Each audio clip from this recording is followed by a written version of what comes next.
Hi then guys, and welcome to episode 1 of Dirtmasters, the brand new review series for the rally cars that feature on Gran Turismo 6. Now for those of you who maybe have watched some of my last review series, Spirit of Le Mans, you should find the format of this series quite familiar. There have been a couple of changes, but you should find it quite familiar. We'll be testing the cars on 4 different tracks to get more of an in-depth review of them, and because the track laps are shorter. And the tracks are going to be a city track, which is at London, a twisty small country track, which is going to be Nordwand Road track, a dirt track, which is going to be the Nordwand G trail, and a snow track, which is going to be Chamonix East. So episode 1, as you can see, is going to be for the Toyota Corolla WRC. Now I'm actually, with this series, going to be also putting the specs of the car in the video description, as well as its ratings and lap times. So included in that will be its year, its power, its PP, its weight and its price. So if you want to know those things about this car, check in the video description, and obviously in each episode after this. Now this is not going to be a daily episode, it's going to be every other day, Monday, Wednesday and Friday. For Dirtmasters, I almost said Spirit of Le Mans then, for Dirtmasters, so it's not going to be every day like Spirit of Le Mans. So make sure you check in again on Wednesday for the next episode. But enough chit chat for now, let's see how the Corolla fares, first of all on a city track. Now, the great thing about the Corolla WRC is just how usable it is. It's a great rally car for beginners. If you have little to no rally experience, it's an extremely forgiving rally car. It's got very good handling, very good brakes, brilliant drivability, and it's fast enough to be quick, but not so fast that it's difficult to drive. Now for acceleration, I'm going to give it a 3 out of 5, because it's not amazing, but it's not bad either. It's just okay. But for brakes and low speed handling, I'm going to give it a strong 5, because it's very good. And overall for city tracks such as London, I'm going to give it a 4, because although the handling is very good, it's not, as we said, quite as quick as some of the others, which just stops it from getting that maximum 5. So that's it for our city track. Now let's go next to Nordwand Road track for our twisty country track test. So the Corolla performs very well on a tight city track, but what about a country track which is still twisty but does require more high-speed handling and more top-end performance? Well, it performs again pretty well. Overall for country tracks, again I'm going to give it a 4 out of 5, because it is again very good to drive, but also again it's not among the absolute quickest, so that does just stop it from quite getting the 5 out of 5 maximum.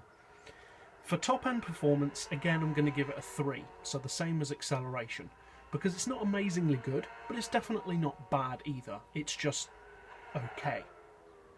For high speed handling though, I am going to give it another 5 out of 5, because the handling on this Corolla is almost perfect. It's so easy to drive this car fast.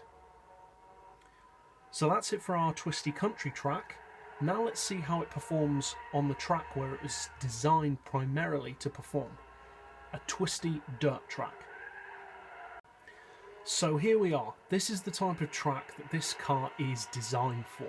If it doesn't shine on this track, then it isn't going to shine anywhere else of importance, because at the end of the day, rally cars are designed for rallying, obviously. So how does it perform on a rally track? Well, it performs superbly, because on rally tracks, power and sheer straight line performance are nowhere near as important as they are on road tracks. In fact, they can sometimes be a hindrance. So although this car does have inferior performance to some of the top-end rally cars and Group Bs and Pikes Peaks, it's perfect for this kind of track. The drivability is, as we said, a perfect 5 out of 5. It's so easy to get a good lap out of this car. So overall, for rally tracks, I'm going to give it a strong 5 out of 5, because it is brilliant. Now again, it's a mix really of low and high-end handling and acceleration and kind of top-end performance, but not so much on this particular track. And for those things, the ratings are going to remain the same as on our other tracks. So it performs really, really well on a dirt track, which is a good sign considering that it's a rally car. But how will it perform on a snow track? Well, let's go to Chamonix and find out.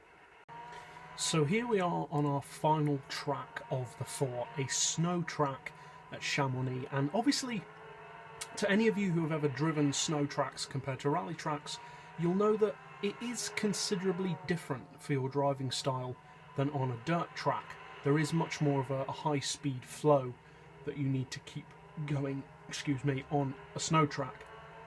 Whereas on a dirt track, there's a lot more starting and stopping kind of acceleration. So how does the Corolla handle this type of track? Well, I have to say, brilliantly. We've already said how good this car is on every other track, but it really is. It's just such a good car.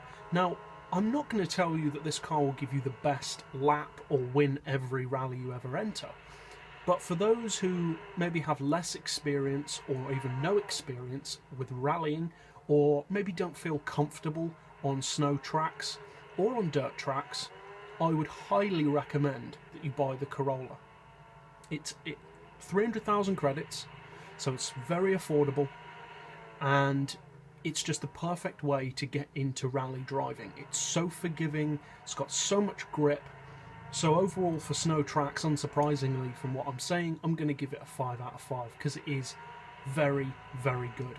So that's it for our actual testing. Now let's go back to the garage for a roundup of this car's best and maybe worst point. So overall, the Corolla is definitely not the quickest rally car in the game. It's actually far from it.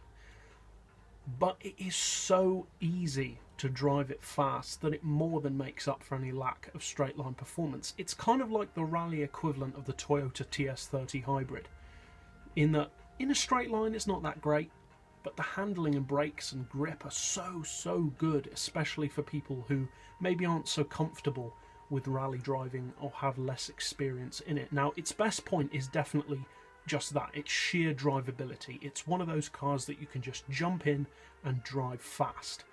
And that is a brilliant best point to have.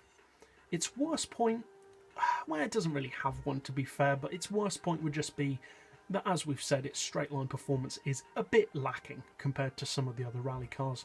But that's not really that much of a downside because, as we said, straight line performance doesn't matter as much on dirt and snow tracks, or even on city tracks, really.